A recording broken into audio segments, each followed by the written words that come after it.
Essa aqui é boa para você, Renan. Olha, quais são os erros mais comuns que agências de marketing digital cometem na gestão?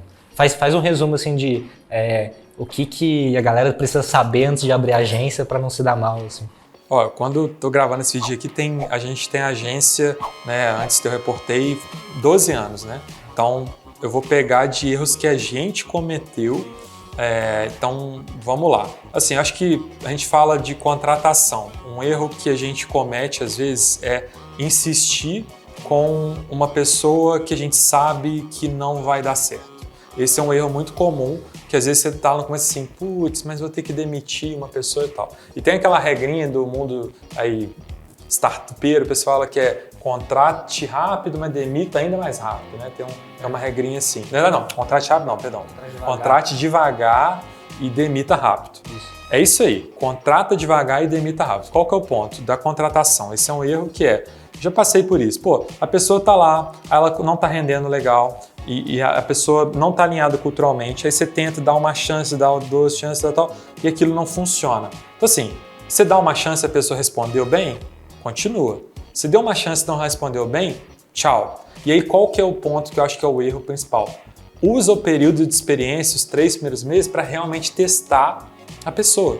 Coloca serviço para ela fazer, não deixa ela à toa nesse período, faz ela trabalhar, obviamente dá treinamento, acompanha e tal, mas ali é o momento de você testar e estressar ao máximo aquela pessoa, estressar não no sentido de deixá-la estressada, mas de usar ali o potencial dela ao máximo para você sentir onde que o calo aperta. Porque você fala, nossa, essa pessoa é assim, então a partir daqui eu vou trabalhar ela assim. Essa pessoa, não, sai. Porque se você deixa aquela pessoa 4, 5, 6 meses, ela vai criando desastre dentro do seu negócio. E qual que é o ponto? É o outro lado. Quando você contrata alguém muito bom, você tem que tentar manter aquela pessoa a todo custo, sabe? Tipo, aumentar o salário, melhorar a maneira que você trabalha, assim, reter aquela pessoa boa mesmo, não deixar escapar as pessoas boas. É uma coisa que, às vezes, quando sai uma pessoa boa, eu ficava para morrer, porque assim, gente, eu perdi uma pessoa boa, eu tinha que estar melhor, eu quero que meu serviço seja melhor.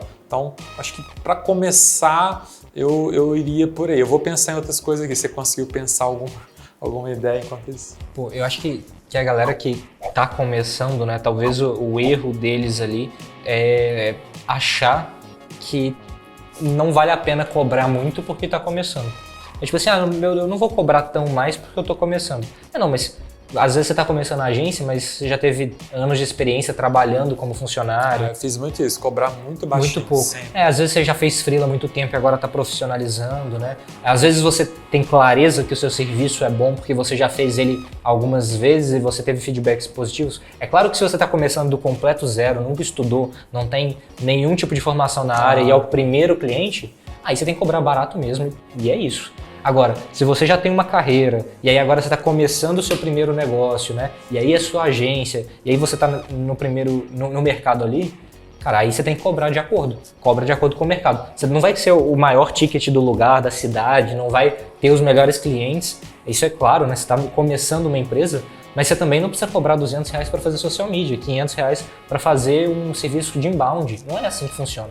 Porque se você cobrar pouco no começo da sua agência, vai ser muito difícil de cobrar muito depois. Por quê? Porque você vai atrair clientes pequenos que vão te trazer demandas de clientes pequenos, que vai te fazer contratar pessoas para lidar com esses clientes pequenos, sua margem vai ser baixa e toda a cultura, toda a base dali da sua empresa vai ser criada para aquela realidade. E aí, dar os próximos passos, né? E quebrando aquela cultura e criando o ambiente, as pessoas, os treinamentos necessários para oferecer um serviço de R$5.000, não vai ser tranquilo. Então, você tem que começar, dado que você já tem alguma experiência na área, sabendo como que você vai chegar, né? Pelo menos tendo uma noção de quais são os seus passos até chegar no cliente ideal que você quer, no ticket ideal que você quer e como que você vai estruturar a agência para poder prover esse serviço. Tem uma coisa que eu queria acrescentar, Rodrigo, assim, é um erro comum também achar o seguinte, no caso eu já vi isso acontecer, que é achar que aumentar quanto vai cobrar significa que está crescendo. Sim. Tá? Porque o que acontece é o seguinte, você tem que cobrar um valor para ter uma margem alta. Esse é um ponto importante, para ter uma boa margem no seu serviço. Esse que é o ponto. O pessoal, às vezes, por exemplo, serviço de gestão de tráfego, aí ele cobra 3, 4 mil reais, às vezes tem uma pessoa ali fazendo tráfego, gasta 2 horas por semana, tem uma margem altíssima. E às vezes você tem uma outra agência cobrando 20 mil de um cliente, mas tem 7 pessoas, um dedicado, não sei o quê, no final sobra R$1.000 de lucro. E o outro que cobra 3 está sobrando 2. Sim. Então, e esse de 3 consegue achar muito mais clientes para escalar. Então, um erro que eu já vi isso muito acontecer é achar que só dá para crescer subindo o ticket. Dá para crescer com margem também. É a questão da pessoa saber qual que é o perfil de cliente que ela quer atender e por quê, né? Então ela ter clareza ali de, eu quero chegar ali. Mas aí é o caso, por exemplo, do que você está falando, a pessoa tem experiência e tal, ela está no serviço, que às vezes ela presta serviço sozinha, então ela vai ter uma margem alta ali nesse aqui, e ela cobra barato porque ela está sozinha. Não, ela tem que pôr a margem justa. E uma coisa que eu acho também é muito comum, você cobrar um pouquinho mais também te ajuda a ter estrutura para crescer. Exato. Então, às vezes pode ter um problema ou outro, mas assim, uma vez eu experimentei, já até falei isso em outros vídeos aqui que a gente tem no canal, que era, olha, uma vez eu fiz um teste assim, cara, eu tô cobrando aqui, eu tô insatisfeito, vou dobrar quanto que eu cobro nas minhas próximas 3 propostas. Dobrei, eu nem fiz muita conta, eu dobrei e fiz as propostas. E eu fechei um dos clientes, que ficou com a gente muito tempo até. E o cliente viu valor no nosso projeto e tal, e eu tenho certeza, ele era um cliente até mais elitista, assim, na questão do produto dele, era de pré-elite e tal.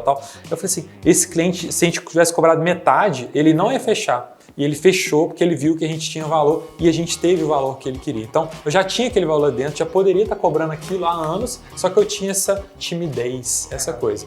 Um outro erro de gestão que é muito comum, que eu demorei anos para aprender isso aí, que é o seguinte, você tem que saber calcular o seu custo efetivo, ali, seu custo de hora, quanto que está custando a hora das pessoas e quantas horas elas estão gastando nos projetos. Calcula isso, porque aí você vai descobrir que um projeto que paga 3 mil é super lucrativo para você às vezes e um projeto que paga 10 não é tão lucrativo. Ou, sei lá, um projeto que paga 500 para você que é pequeno é lucrativo e outro que paga 1.500 está te dando um super prejuízo. Então, calcular o custo de hora de projeto, usa uma ferramenta para isso. Eu uso uma que chama Harvest, você pode usar o Runit, tem várias ferramentas. Rastreia o tempo das pessoas e vê o salário delas, se elas gastaram 20 horas num projeto, custa tanto e por aí vai. Então, esse cálculo também é um erro comum que eu vejo muita gente cometendo. Acho que é isso aí, né? Então é garantir que está cobrando e está encontrando o cliente certo, medindo ali a hora da galera e o primeiro que você falou. Primeiro que eu falei, de contratação. Contratação, exato. Então, a gente não tem, contratar e demitir, né? A gente não tem esse porém de contratar e demitir.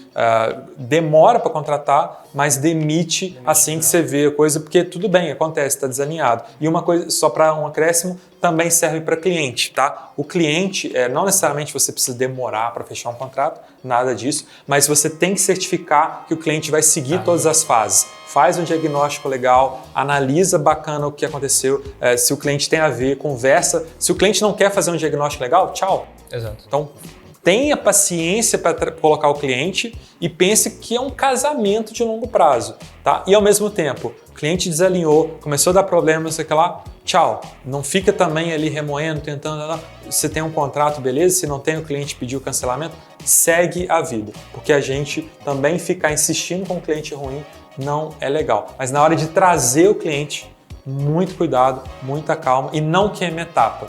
Não queime etapa com o cliente, que lá na frente fala, nossa, esqueci de fazer um briefing detalhado, não sei o quê, agora isso vem e te morde. Então, essa função de contratar também funciona, essa ideia também funciona para cliente.